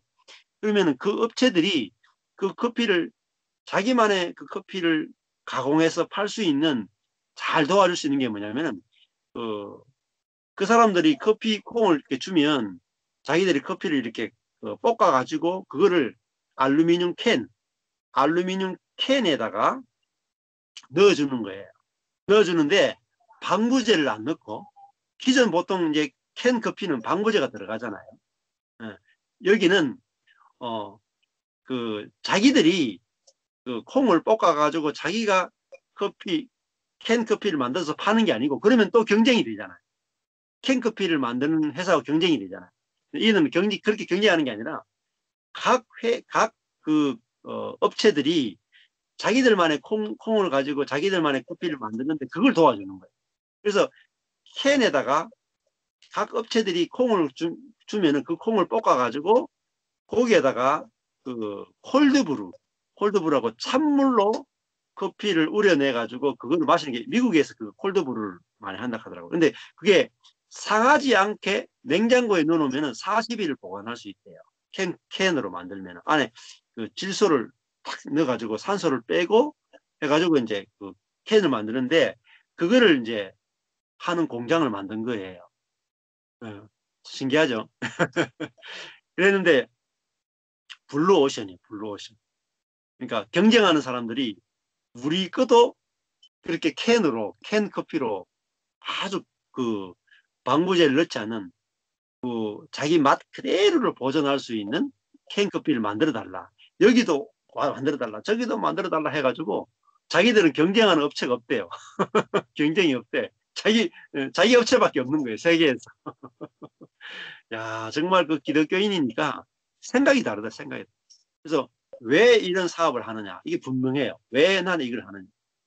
내가 돈을 많이 벌기 위해서가 아니라, 자기는 예수님의 제자들처럼 한 12개 정도의 스타트업 하는 청년들에게 사업을 할 수 있는 문을 열어주고 싶다는 거예요. 야, 생각이 진짜 기독교인이니까 너무너무 다르더라고요. 이미 생각의 출발점이 달라. 이타적이에요. 사업하는데 자기가 많은 돈을 벌겠다가 아니라 남을 어떻게 도와줄 수 있을 것인가에 사업의 목적이 있는 거예요. 그래서 우리 경산 동네에 있어요. 야, 이 젊은 50 정도 되는 사업가가, 야, 생각이 너무너무 멋있더라고요. 그래서 나중에 우리 애들 데리고 가서 한번 이야기를 좀 청년들에게 그 사업에 대한 마인드, 이런 기독교적으로 어떻게 사는가 마인드를 좀 가르치면 좋겠다, 이 생각이 듭니다. 어제 커피도 좀 얻어오고 참 좋은 시간을 가졌어요. 무슨 이야기 하다 그럴 것 같죠? 예. 근데 그분이 참 무슨 이야기 하자면은, 그분이 사업을 시작하니까 하나님께 기도했대. 하나님, 이거 내가 이런 좋은 사업을 하니까 돈도 좀 주세요, 이렇게 기도하는데 무슨 가능하냐니까 하나님이 꼭 하루치만 주더라. 그분의 고백이 뭐라고 하냐면, 광야에서 하루치 만나면 준 것처럼 나한테도 그때 필요한 하루치밖에 안 주시더라. 하루치만. 그 간증을 하시더라고. 지금도 그렇다는 거예요. 지금도 하루치만 주시는 거예요. 그걸 계속 이어나가게 하죠. 근데 이제 그분은 이제 우리 속에 하루치로 만족하지 못하는 옛사람이 있다는 사실 아직 모르죠. 그러니까 하루치만 주는 것에 대해서 경험은 하지만, 왜 하루치 양식에 대해서 불평이 있고 그게 만족을 못하는지, 거기에 대해서 아직 복음을 잘 모르니까 그런 거죠. 복음을 알게 되면은 이게 하루하루 사는 것이 이제 실제화되어지고 그렇게 어렵지 않거든요. 근데 그분은 이제 하루하루 사는 게 힘든 거죠. 예, 힘든 거죠. 근데 복음을 알기는 하루하루 사는 것이 힘든 것이 아니라 그것이 누림이 되는 거죠. 하루하루 살아야 된다 이거하고 하루하루 사는 것을 누리는 거하고 다르거든요. 그분은 아직까지 하루하루 사는 것을 살아내는 거죠. 살아내는 정도. 네? 이제 복음을 아는 사람은 그것을 누리는 거. 그래서 이제 그 평온을 구하는 게 되면 한순간 한순간 뭐라 그래요? 누리게 하옵시면. 누리게 하옵시면. 그게 권세란 말이에요. 누리는 권세. 누리는 권세. 자, 하루하루 누리는 권세. 이게 사는 권세라보다 누리는 권세하면 더 좋을 것 같아요. 그 다음에 이제 안식할 수 있는 권세입니다. 안식. 우리가 하나님을 따라가고 내가 사는 것이 아니고 이미 다 이루어진 그 세계를 은혜로 살기 때문에 우리가 안식할 수 있는 게 권세가 있죠. 안식도 권세입니다. 그 다음에 아까 전에 좀 말씀드린 것처럼 남을 살리는 권세가 있죠. 전에는 우리가 남을 죽이는 권세가 있었잖아요. 선악을 가지고 철저하게 남을 죽이는 권세가 있었다면 이제는 내가 낮아져서 다른 사람에게 그럴 수 있어. 너 그러면 안 돼. 이게 아니라 그럴 수 있어. 아담은 그럴 수 있어. 하면서 상대방의 죄를 제된 모습 그대로를 받아주고 살릴 수 있는 그런 권세가 생긴다는 거죠. 그 다음에 세례를 주는 권세. 세례를 주는 것도 뭐죠? 그 사람의 옛사람을 죽이고 그 사람을 새로운 사람으로 부활시켜낼 수 있는 권세가 생깁니다. 내가 경험하고 복음을 알고 누리는 만큼 누군가에게 세례를 줄 수 있는 권세가 생깁니다. 이렇게 전해보면 압니다. 세례를 줄 수 있는 권세가 생기고 제자를 삼을 수 있는 권세가 생깁니다. 그다음에 그다음에 이제 생명의 권세라고 생명의 권세. 생명의 권세는 내 생명이 바뀌는 거죠. 내가 사자에서 어린 양으로 바뀌는, 짐승에서 어린 양으로 바뀌는. 그 짐승은 사실은 그 어린 양으로 살 수가, 짐승은 풀을 먹을 수 있는 권세가 없어요. 고기만 먹을 수 있는 권세가 있지 풀을 먹을 수 있는 권세가 없고, 짐승은 자기의 죽음을 내놓을 수 있는 권세가 없어요. 남을 죽이는 권세는 있어도 자기가 죽어서 남을 살리는 권세가 없어요. 근데 우리가 예수 생명이 우리 안에 오면은 생명 자체 안에 권세가 있어요. 어린 양의 생명은 기꺼이 풀을 먹고 기꺼이 자기 목숨을 내놓을 수 있는 권세가 있잖아요. 그래서 우리가 생명 안에는 권세가 있어요. 저절로 되는 권세, 저절로. 노력하지 않고 저절로 되어지는 권세가 있다. 예. 이게 결국은 다 합치면은 통치하는 권세, 통치. 예. 창세기에 보면은 땅을 정복하라, 땅을 다스리라 이렇게 돼 있죠. 결국은 땅은 그죠? 예. 공중의 권세 잡은 자가 통치하고 있단 말이죠. 그렇잖아요. 사단이 통치하고 있는데 사단이 통치하고 있는 그 땅을 우리가 다스린단 말이에요. 이게 다스리는 권세죠. 정복하고 다스리는 권세. 사단을 정복하고 다스리는 권세. 우리가 이 힘으로 지혜로 사단을 어떻게 다스리겠습니까? 근데 사단을 통치하고 정복하고 다스리려면은 우리가 나의 미련함과 나의 연약함을 내놓을 때 오히려 사단을 정복하고 다스릴 수 있어요. 예. 그래서 우리는 정말 이 사단을 다스리는 권세, 이게 정말 최고의 권세죠. 사단을 다스리면 결국은 누굴 다스리냐? 내 자신을 다스려. 내 자신, 내 자아를 다스릴 수 있는 거죠. 내 감정을 다스릴 수 있는 거죠. 내 생각을 다스릴 수 있는 거죠. 내 의지를 다스릴 수 있습니다. 그러니까 이게 진짜 아들의 권세를 받은 거죠. 그래서 통치의 권세는 결국은 아들의 권세죠. 이게 아들은 아버지의 모든 것을 상속받잖아요. 아버지의 권세를 상속받죠. 이게 이제 아들의 권세죠. 그래서 이런 권세들이 실제로 체험되고 실제로 다 누려지는 권세입니다. 그래서 이 권세들을 제가 소개했던 한 10가지 넘잖아요. 이게 다 10가지 넘게 설명했지만 사실은 한 가지잖아요. 한 가지. 하늘과 땅을 다스릴 수 있는 권세. 즉, 내 자신의 몸을 다스릴 수 있는 권세라는 거죠. 자, 이 권세가 있어야 뭐가 되겠습니까? 제자를 삼을 수 있죠. 누군가에게 그 복음으로 제자 삼을 수 있다. 내 안에 권세가 없으면 제자를 삼을 수가 없다는 거죠. 자, 그래서 하나님은 나한테 권세를 주기 위해서 어떻게 하십니까? 먼저 나에게 세례를 주신다. 먼저 내 몸의 지배를 받고 있는 옛사람을 먼저 죽이신단 말이에요. 파쇄시키지. 그래서 내가 먼저 죽고 다시 부활의 생명으로 살도록 내 인생의 여정을 이끌어 오셨다. 그래서 내가 죽고 거듭나면 예수님도 사실은 자신이 십자가에 죽고 부활하심으로 하늘 보호자의 승천하십니다. 예수님이 죽고 부활한 다음에 그 다음에 승천이죠. 승천이 뭐냐면 통치, 다스림입니다. 하나님 보좌 우편에서 다스린다. 그러면 하나님 보좌 우편에 앉으려면 과정을 거쳐야 되는데 과정은 뭐냐면 십자가,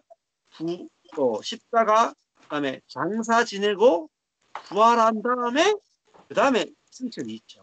과정이 있습니다. 우리도 우리의 인생에 과정이 있단 말이에요. 십자가에서 나의 강함과 나의 지혜가 나의 뜻이 완전히 죽고 그 다음에 장사 지내고 그 다음에 부활한 다음에 그 다음에 통치에 들어가는 거예요. 하나님과 함께 다스리는 세계에 들어가는 거예요. 이런 과정을 없이 우리가 통치에 들어갈 수 없다. 이렇게 말씀드립니다. 그래서 이 마태복음 28장은 제일 마지막에 결국은 권세에 대해서 권세. 자, 이게 결국은 십자가의 권세, 십자가의 능력, 이 십자가의 능력.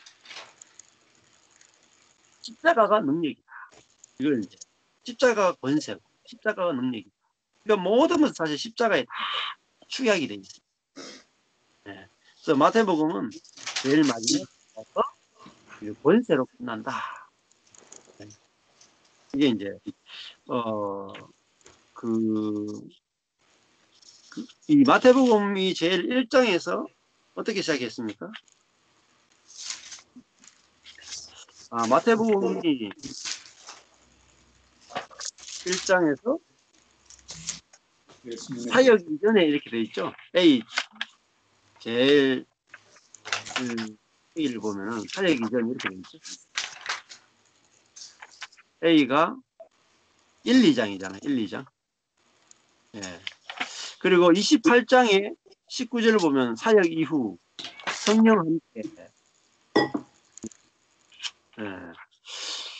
이 마태복음을 이 1장에서 28장까지 우리가 다 끝냈잖아요. 다음 주에는 뭘 하느냐면은 이 마태복음 그 전체를 그 대칭 구조로 한번 제가 설명을 드릴게요. 한번 했습니까? 아니요. 안 했어요. 했습니까? 그러면은 마태복음을 전체를 이 키아즘 가지고 대칭 구조가 저한테 있지 싶은데 찾아봐야 되겠습니다. 그 대칭 구조를 가지고 어떻게 마태복음 전체를 대칭을 가지고 보면은 마태복음이 이야기하고자 하는 게 뭔지 이걸 한눈에 이렇게 쫙 볼 수 있도록 하는 방향으로 한번 진행을 해보겠습니다. 그래야지 한번 결론이 안 나겠습니까? 마태복음, 그죠? 네, 좋습니다. 자, 오늘 그래도 마태복음 오늘 거의 다 끝냈는데, 들으시면서 오늘 들은 내용 가운데서 좀 나누고 싶습니다.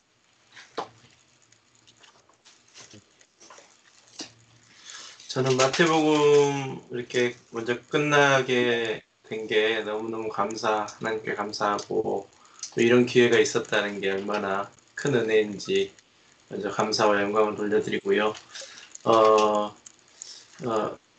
마태복음을 쭉 처음부터 봤으니까 이제 경험되는 게 뭐냐면 이 권세라고 하는 게 부활 이후에 주어진 권세라는 것을 이제 네. 발견하게 된 것 같아요. 네. 그러니까 예수님 그러면 항상 예수님을 이야기할 때는 이 마태복음 28장을 이야기하면서 하늘과 땅에 모든 권세를 내게 주셨으니 하면서 부활 이전에 예수님도 다 같이 네. 적용해서 막 네. 이렇게 능력의 예수님, 권능의 예수님으로 이렇게 했던 그런 것들이 오늘 이렇게 말씀을 들으면서 아, 부활의 권세구나. 네.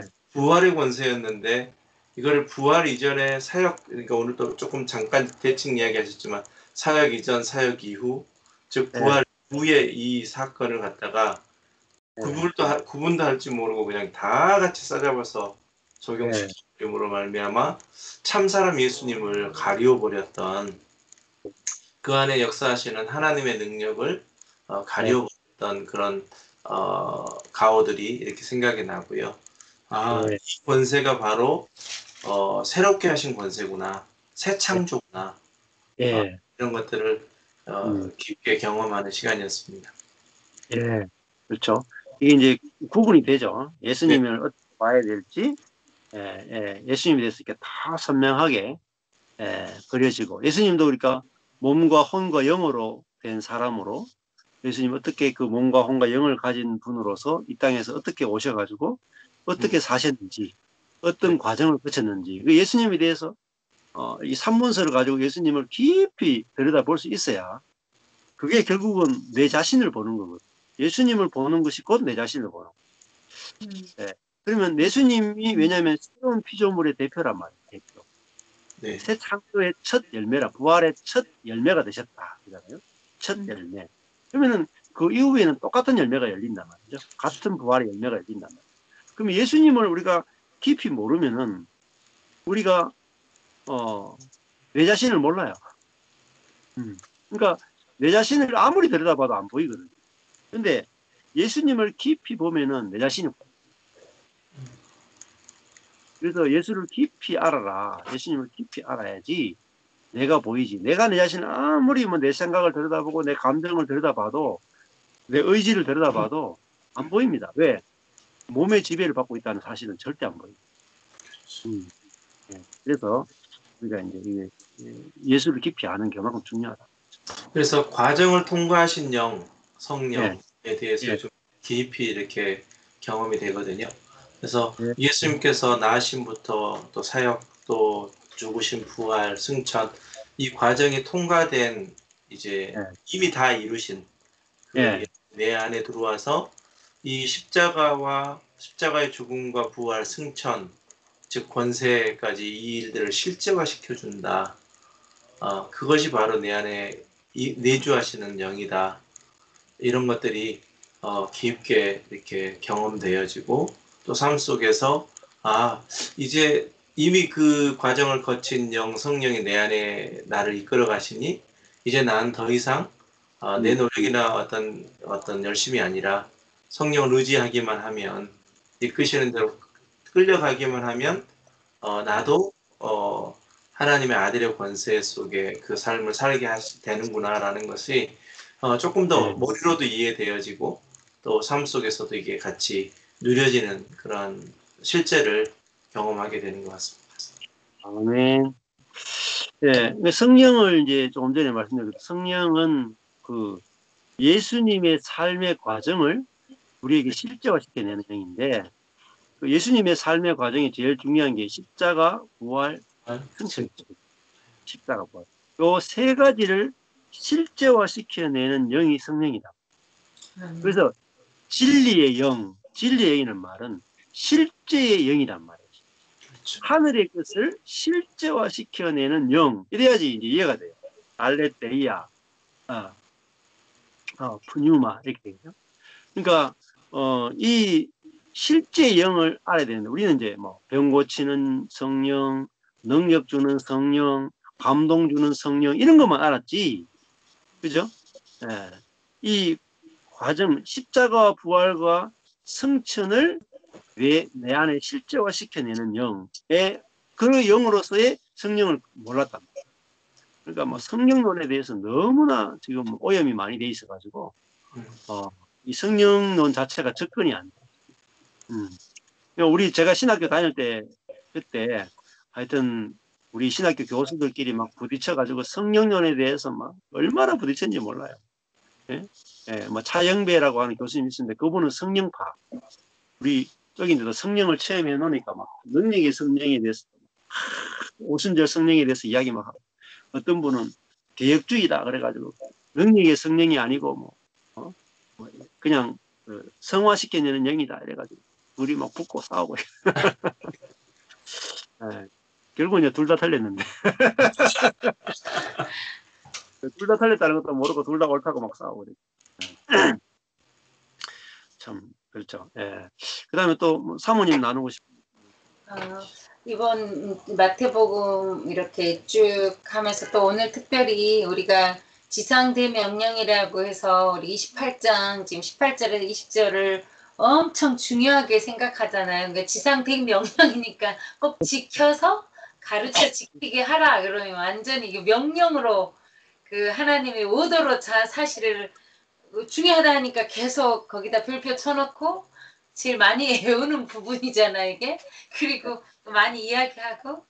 근데 이게 실제화 된다는 게 이제 아이들하고 마태복음 13장을 하면서 계속 예수님이 비유와 실제를, 그러니까 비유를 들어서 말씀하시면서 실제를 우리에게 이야기해 주시잖아요. 그러니까 이게 이제 깨달아져 가며 또 알게 되는 과정이 있는 것 같아요. 그래서 이게 예수님의 이제 오늘 목사님이 여러 가지 권세에 대해서 쭉 말씀해 주셨는데, 그러니까 정말 그 실제화된 예수님을 오늘 하루하루 현재 하루하루가 누려지는 삶, 그게 생명이 나오는 삶이고 그게 예수 그리스도의 영으로 사니까 당연히 예수 그리스도의 성품이 나오겠죠. 온유와 겸손이.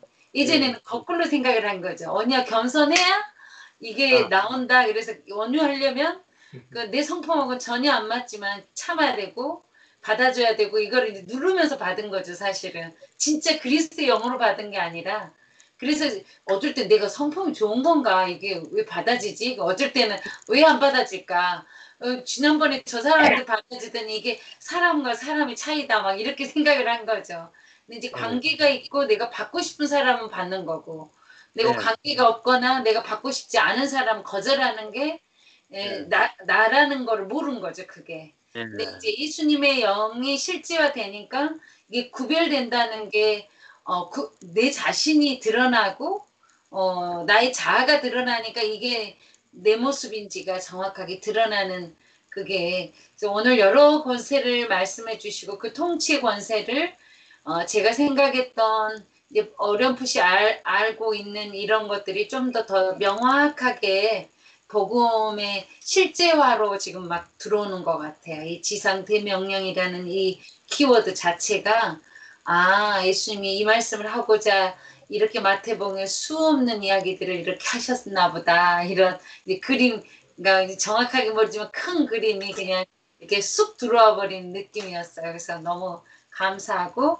복음이 조금 더 실질적으로 실제화되는 지금 그러니까 생명이란 단어가 예전에는 생명이야 생명이야 십자가야 십자가 막 이렇게 그리고 애우고 막 그랬는데 그게 그냥 그 살아있는 그냥 생명체처럼 확 들어와서 나를 움직여가는 실질적인 영으로 함께 하신다는 것이 이제 체험되고 누려지는 지금 시간들인 것 같아요. 감사합니다. 아멘. 네, 알겠습니다. 예.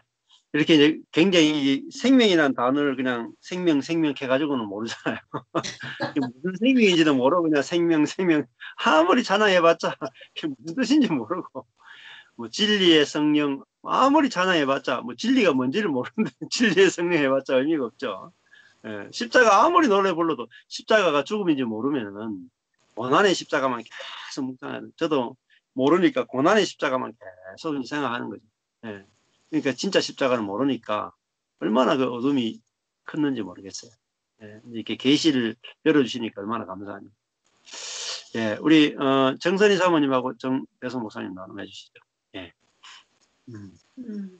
저는요, 제가 좀 햇분이 있었어요. 예. 토요일 날 제가 이제 우리 줌으로 좀 사용하려고 우리 교회 그 테큰 테크놀로지 하시는 분한테 저기 메시지를 보낸 거예요. 제가 이렇게 어카운트 프라이데이 금요일 날 쓸 수 있냐고 그게 보냈어요. 그랬더니 저기 반응이 안 왔어요. 그분은 바로바로 반응하시는 분이거든요. 예, 예. 그래서 반응이 안 와서 내가 그 다음날 주일날인데 우리 서로 만나는데 얼굴 붉힐 일이 없으니까 내가 바로 또 보냈어. 괜찮다고 저기 내가 I figure it out 그렇게 하겠다고 그렇게 하고 이제 보냈어요. 그랬더니 도움이 필요하면은 헬프하겠다고 뭐 이렇게 하고 반응이 온 거예요. 근데 내가 다른 이 트러스티 사람하고 썬데이에 밥을 먹는데 얘기하는 거예요. 잔이 연락 왔다고. 네. 그렇게 내가 그거를 보냈다고. 그래서 내가 교회에 그거 아무 함하지 않을 것 같아서 내가 한날 쓰겠다고 말한 건데 잔이 아무 반응이 없어서 I figured it out 안 해도 괜찮다고 이렇게 했다고 그렇게 했어요. 그리고 딱 났는데 제가 마음에 생각하는 게 이 잔이 나를 어떻게 생각하면은 이렇게 아무 반응도 안 하고 무슨 대단한 것도 아닌데 이렇게 반응하나 이렇게 순간 생각한 거예요. 근데 가만히 저기 생각해 보니까 내가 뭐 목사님이 하는 교회지 내가 네. 스카우스라고 뭐 같이 써야 돼, 꼭 해줘야 되는 건 아니잖아요. 그래서 제가 생각을 한 거예요. 내가 너무 마음을 높인 건가 이렇게 생각하고 저기 우리 목사님한테 얘기했어요. 내가 저기 생각해 보니까 어제 저녁에 생각할 때는 좀 약간 얄미운 마음도 들었고 왜 이렇게 반응을 안 하는 거야. 그건 뭐 대단한 거라고 이렇게 생각했는데 저기 생각해 보니까 서로 교회에 불편함을 가질 필요는 없는 거고 내가 그냥 어카운트 열기만 하면 되는데 그래서 내가 우리 사위한테 연락했어요. 내가 이거 저기 어카운트 열고 싶다고 좀 그랬더니 저기 페이스타임으로 열어줬어요. 예. 그래가지고 이제 쓸 수는 있는데 제가 순간 하루 이렇게 생각할 때 그 형제를 어떻게 나를 생각했으면은 트러스티한테는 얘기하고 나한테 반응을 안 했지. 근데 그렇게 생각할 수도 있는 거고 그 사람이 꼭 나를 해줘야 되는 것도 아니니까 그거를 마음을 내가 그냥 이거는 내가 이렇게 꼭 받아야 되는 거 아니다. 그리고 내가 목사님 사모라고 해서 그거를 꼭 교회 거를 쓸 수 있다고 생각하는 그 생각을 바꾸니까는요. 내가 바꾼 건 아니죠. 저기 그거가 내가 accept 그 형제를 바로 하니까 제 마음이 이렇게 정말 저 열라고 순간 몇 시간이 힘들었는데 금세 제가 받아들이니까요. 또 이렇게 같이 우리가 교제해도 아무런 불편함이 없고 뒤에서 그 사람이 나한테는 안 얘기하고 우리 트러스티한테 얘기했어도 그럴 수 있겠다 이렇게 생각하고 마음을 내렸죠. 그러니까요 그거 조그만 거지만은 생각했어요. 이게 문이 닫히면 하나님이 또 다른 웨이로 열어주시는 거고 내가 이런 능력이 없으면 또 다른 사람을 통해서도 해줄 수 있으시는 거니까 그거가 꼭 뭐 다 받아야 되고 해야 되는 거 아니다. 이렇게 오늘 그거 지나가니까는요 오늘 하루 기분이 되게 좋더라고요. 아멘. 그렇죠. 내 안에서 이제는 높아진 마음, 또 상대방한테 내가 또 이렇게 그 인정받고 높임을 받고 싶은 마음. 근데 그게 내 몸에서 나오는 거구나, 이 내 몸에서 나오는 거구나, 이게 보이고 그거를 빨리 이제 처리할 수 있는 게 권세죠. 내 마음을 빨리 낮출 수 있는 거. 그래야지 내 마음 편하잖아요, 사모님 말씀처럼. 내가 마음이 안 괴로운데 내가 그 몸에서 막 어떻게 뭐 나를 무시하나 뭐 저럴 수가 있냐 이런 생각이 나오면은 막 내가 괴로워 못 살아. 그 사람 보기 싫어, 꼴 보기 싫어. 나중에 전부 다 이제 관계가 아, 저 사람 보기 싫고, 저 사람은 이래서 보기 싫고, 저 사람은 이게 싫고, 저 사람은 저게 좋고, 이래가지고 관계가 다 단절되면은 나중에 되면은 남는 사람 하나도 없어요. 예. 자기 혼자 살아야 돼, 외롭게. 그러면서 왜 내 주변에 사람이 없냐 그러고 또 막 소리치는 그런 사람이 있어요. 예.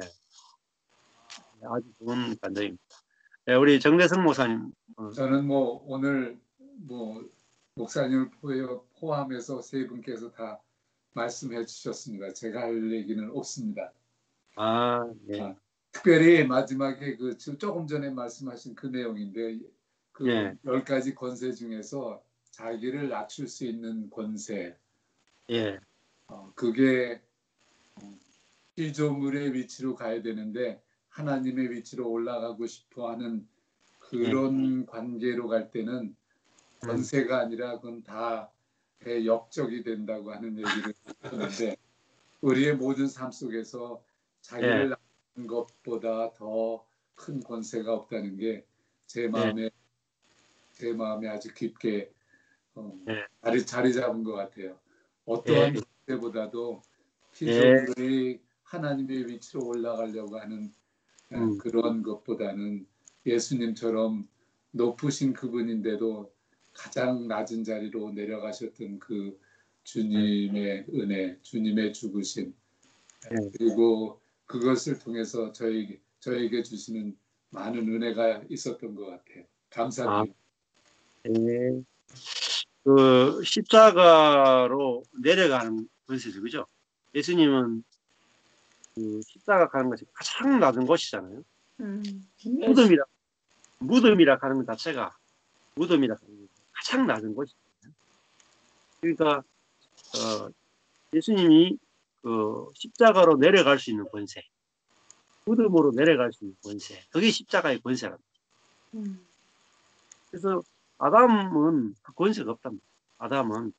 근데 예수님 그리스도만이 십자가로 내려가고 무덤으로 내려갈 수 있는 권세, 심지어 이제 보면 지옥까지 내려갈 수 있는 권세가 있다. 그 지옥까지 내려가서 뭐합니까? 지옥에 있는 영혼들을 건져 올리셨다는 거예요. 지옥에 있는 자들에게도 복음을 전하셨다. 우리가 낮아진 만큼 복음을 전할 수 있는 거죠. 낮아진 만큼. 높아진 만큼 복음을 전할 수가 없다. 그래서 이게 낮아지는 것이 얼마나 큰 권세인가. 결국은 낮아지면 사람을 얻게 되죠. 주변에 사람들이 굉장히 많아져. 별로 많아져. 그러면 거기서 우리는 풍성함을 누리겠습니다. 감사합니다. 오늘 여기까지 하고 잠시 히브리서 해야 되죠? 히브리서 30분입니다. 수고하셨습니다, 목사님. 마태복음 마무리하신 때까지. 또 들어